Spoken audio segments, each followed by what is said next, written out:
Desain pekerjaan merupakan fungsi penetapan kegiatan-kegiatan kerja seorang individu atau kelompok secara organisasional. Tujuannya adalah untuk mengatur penugasan-penugasan kerja yang memenuhi kebutuhan-kebutuhan organisasi dan teknologi dan memuaskan kebutuhan-kebutuhan pribadi dan individual para pemegang jabatan. Pengertian istilah pekerjaan dan bagian kegiatan lainnya dapat dirumuskan sebagai berikut. Gerak mikro yaitu kegiatan-kegiatan kerja terkecil seperti meraih, menggenggam, atau meletakkan suatu objek.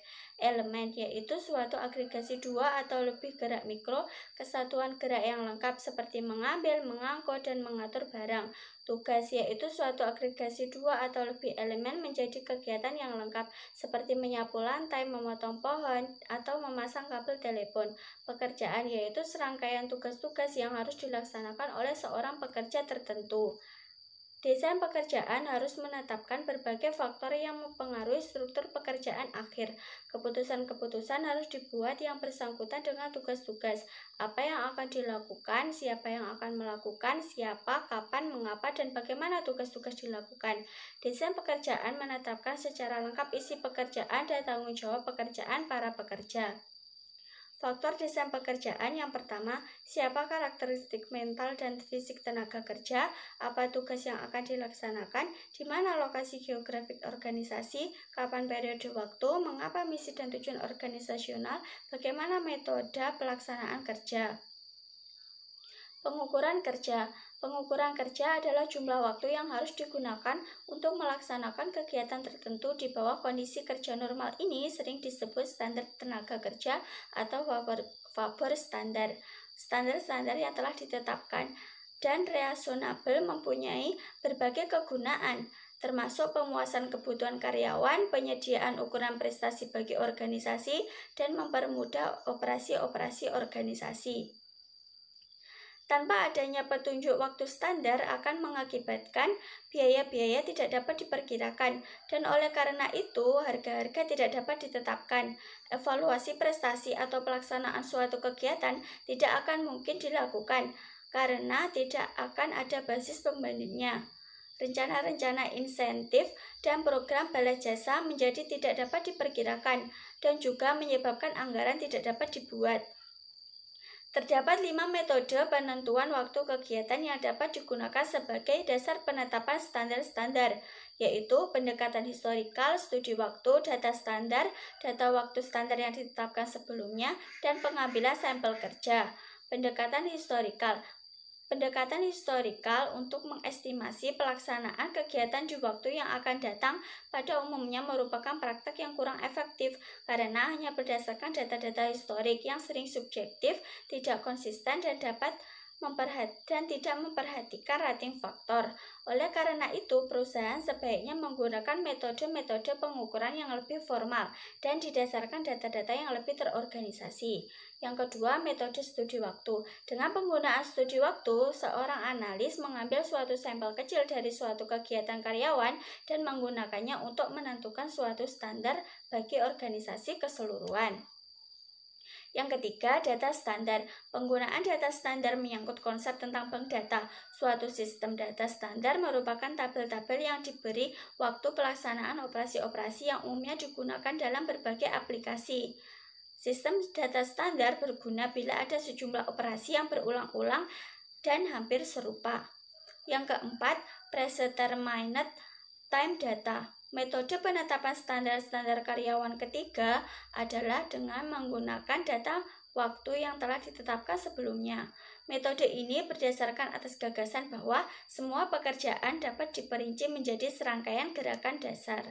Yang kelima, work sampling. Metode ini terutama berguna untuk menganalisa kegiatan-kegiatan kelompok, kegiatan-kegiatan yang berulang-ulang dan memakan waktu relatif lama untuk menyelesaikannya, dan kegiatan-kegiatannya yang tidak dibatasi secara kaku.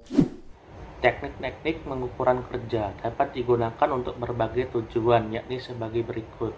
Yang pertama, ada mengevaluasi pelaksanaan kerja karyawan yang dilakukan melalui pembandingan keluaran nyata selama periode waktu tertentu dengan keluaran standar yang ditentukan dari pengukuran kerja. Yang kedua, ada merencanakan kebutuhan tenaga kerja. Untuk setiap tingkat keluaran tertentu di waktu yang akan datang, pengukuran kerja dapat digunakan untuk menentukan berapa banyak masukan tenaga kerja yang diperlukan. Yang ketiga ada menentukan harga atau biaya suatu produk. Dalam beragam organisasi, keberhasilan penetapan harga produk adalah krusial bagi kelangsungan bisnisnya. Kegiatan ini sangat bergantung pada pengukuran kerja bila biaya merupakan basis untuk penetapan harga. Yang keempat ada menetapkan upah insentif. Dengan upah insentif, para karyawan menerima pembayaran lebih untuk pengeluaran yang lebih besar. Standar waktu melatar belakangi rencana-rencana insentif ini dengan menentukan keluaran 100%.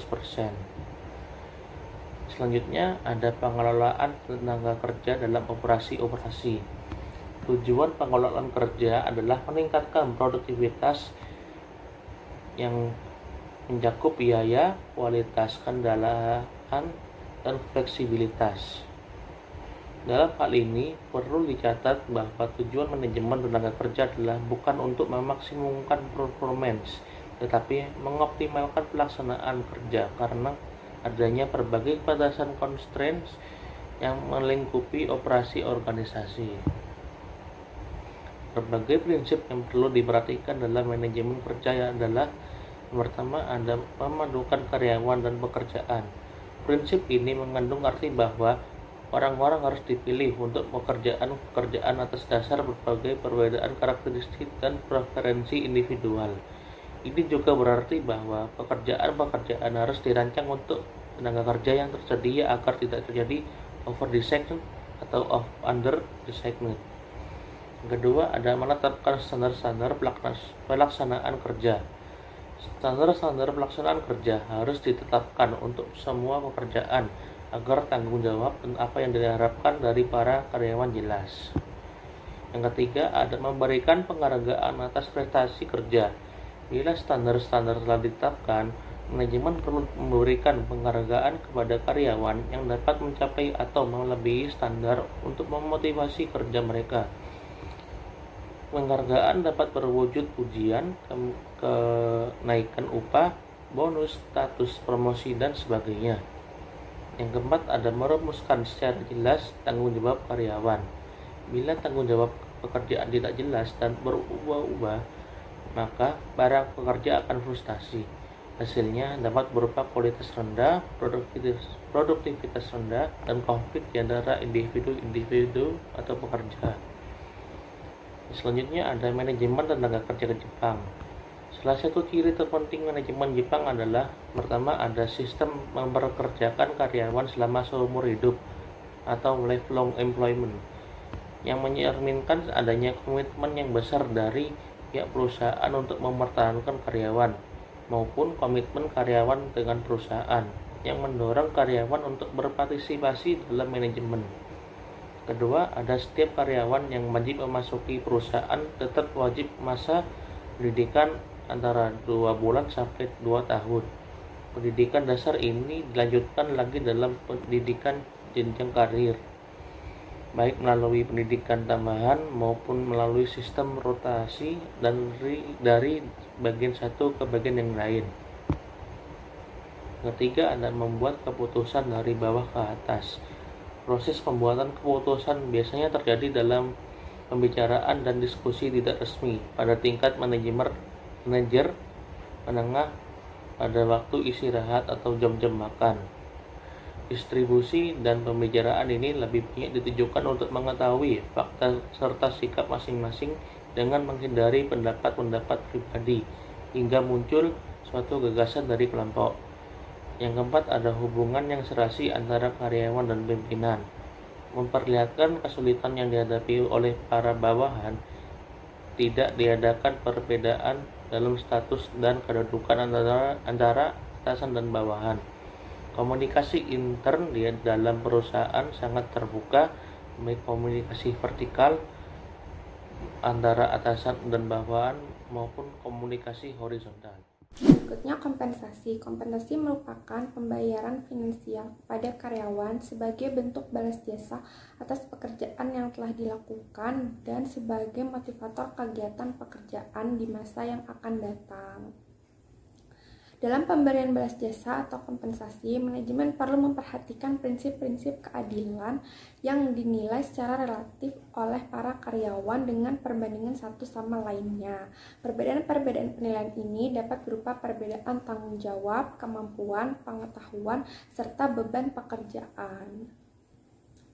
Kemudian rencana-rencana upah insentif, diantaranya 1. Atas dasar waktu. Dalam kategori ini, tingkat pembayaran langsung per jam, per hari, atau per minggu berhubungan langsung dengan banyaknya waktu yang dikeluarkan pekerja dalam pekerjaannya.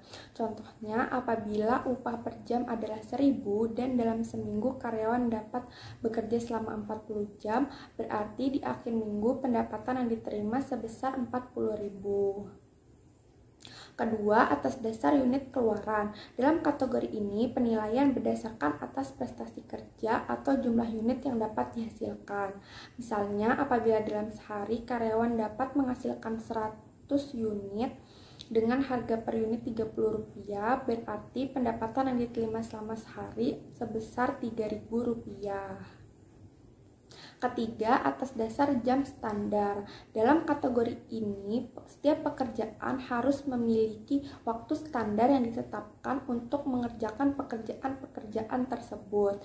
Sehingga apabila pekerja dapat menyelesaikan pekerjaan dalam waktu yang lebih cepat, otomatis secara tidak langsung pendapatan yang diterima juga menjadi lebih besar.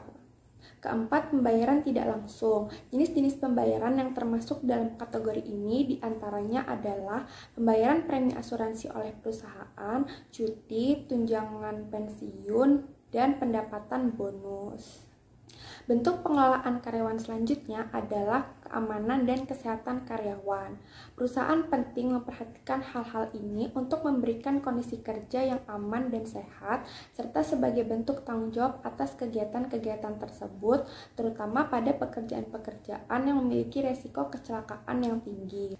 Oleh karena itu, pada perusahaan-perusahaan besar selalu terdapat tenaga keamanan dan tenaga kesehatan untuk mengelola kesehatan dan perusahaan-perusahaan asuransi. Program-program keamanan dan kesehatan karyawan. Program-program ini terdiri dari beberapa bentuk, diantaranya 1. Membuat kondisi kerja yang aman. Kondisi kerja yang aman ini dapat diciptakan dengan menggunakan mesin-mesin yang telah dilengkapi oleh alat keamanan serta pengaturan layout dan pencahayaan dengan sebaik mungkin. Kedua, melaksanakan kegiatan-kegiatan pencegahan kecelakaan. Kegiatan ini dapat dilakukan dengan larangan merokok di sekitar area pekerjaan, serta pemasangan poster-poster atau kartun-kartun yang mengingatkan tentang keselamatan bekerja. Ketiga, penciptaan lingkungan kerja yang sehat. Lingkungan kerja yang sehat otomatis akan berpengaruh terhadap produktivitas pekerjaan. Penciptaan lingkungan kerja yang sehat ini dapat dilakukan dengan pengendalian suara bising, pengaturan penerangan, serta pengaturan kelembapan dan suhu udara. Yang terakhir, perusahaan dapat menyediakan layanan kesehatan berupa tenaga medis serta penyediaan klinik organisasi perusahaan. Sekian dari kami, terima kasih.